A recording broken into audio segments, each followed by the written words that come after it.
Hi friends, welcome to my channel. Friends, நம்ம இன்றைக்கி என்ன ரெசிபி பார்க்கலான்னா, சப்பாத்தி இப்படியும் சாப்பிட்லாமா, சப்பாத்தியில் எப்படி கொத்து சப்பாத்தி செய்யலான்னு பார்க்கலாம். வாங்க வீடியோக்குள்ளே போகலாம். ஃபஸ்ட்டு ஒரு 10 சப்பாத்தி தேய்ச்சி எடுத்து வச்சுக்கோங்க.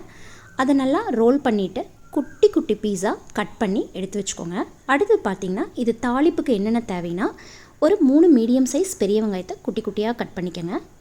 அடுத்து 4-5 பச்சை மிளகாய் நீல வாக்கில் கட் பண்ணிக்கோங்க. அடுத்து கருகாப்பில் ஒரு கொத்து, கிராம்பு 2, பட்டை 2, கல்பாசி இதெல்லாம், அப்புறம் 2 மீடியம் சைஸ் தக்காளி. அடுத்து பாத்திரத்தை அடுப்பில் வச்சுட்டு எண்ணெய் ஊற்றிக்கோங்க. எண்ணெய் சூடானதையும் கடுகு போட்டுக்கோங்க. கடுகு நல்லா பொரிஞ்சதையும் கடலைப்பருப்பு போட்டுக்கோங்க. கடலைப்பருப்பு நல்லா பொன்னிறமாக வரைக்கும் நல்லா வதக்கி விடுங்க.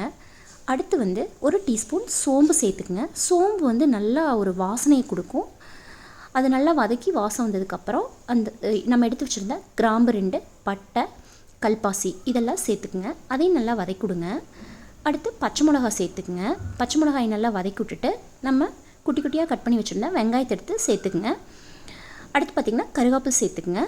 இதை நல்லா வதக்கி விடுங்க. வெங்காயம் நல்லா மசிஞ்சு வரணும். அப்போ தான் சப்பாத்திக்கு நல்ல ஒரு டேஸ்ட் கொடுக்கும். நல்லா வெங்காயம் நல்லா மசிஞ்சு நல்லா பொன்னிறமாக வரைக்கும் வதக்கி விடுங்க. இந்த ஸ்டேஜ் வந்துடணும். அதுக்கப்புறம் தான் நீங்கள் தக்காளியை ஆட் பண்ணணும். தக்காளியை ஆட் பண்ணி அதே மாதிரி தான் நீங்கள் தக்காளி கரையிறதுக்கு லைட்டாக உப்பு சேர்த்துக்குங்க. உப்பு சேர்த்துட்டு முடிஞ்ச அளவுக்கு அடுப்பை சிம்மில் வச்சுட்டே நல்லா வதக்கி விட்டுட்டே இருங்க.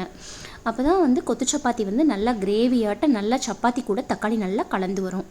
அடுத்து பார்த்திங்கன்னா, ஒரு டீஸ்பூன் மிளகாய்த்தூள், ஒரு டீஸ்பூன் கரம் மசாலா, அரை டீஸ்பூன் மஞ்சள் சேர்த்து அதை பச்சை வாசம் போக வரைக்கும் நல்லா வதக்கி விடுங்க. பாருங்கள், இந்த ஸ்டேஜ் வந்துருச்சுங்களா? இந்த ஸ்டேஜ் நல்லா எண்ணெய் பிரிஞ்சு வர வரைக்கும் வதக்கி விடுங்க. அடுத்து நம்ம இதுக்கு தேவையான முட்டையை பார்த்துடலாம். முட்டை ஒரு 5 முட்டை இதுக்கு எடுத்துக்கோங்க 10 சப்பாத்திக்கு. அதை நல்லா உடச்சி ஒரு பவுலில் சேர்த்து நல்லா கலக்கி விட்டுக்குங்க. இந்த பக்கம் பார்த்திங்கன்னா, நம்ம வதக்கி வச்சுருந்த அந்த இதுக்குள்ளே தக்காளி தொக்குக்குள்ளே எடுத்து அந்த முட்டையை ஊற்றிட்டு நீங்கள் நல்லா முட்டையை அடுப்பில் சிம்மில் வச்சு நல்லா முட்டையை கிளறி விட்டுக்கிட்டே இருக்கணும்.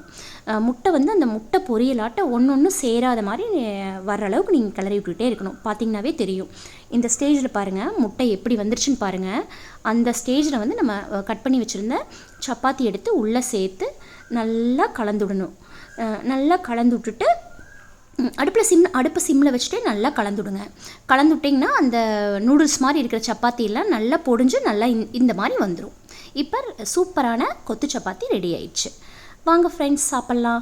ஃப்ரெண்ட்ஸ், வீடியோ பிடிச்சிருந்தா லைக் பண்ணுங்கள், ஷேர் பண்ணுங்கள், கமெண்ட் பண்ணுங்கள், சப்ஸ்கிரைப் பண்ணுங்கள். மறக்காமல் சப்போர்ட் பண்ணுங்கள்.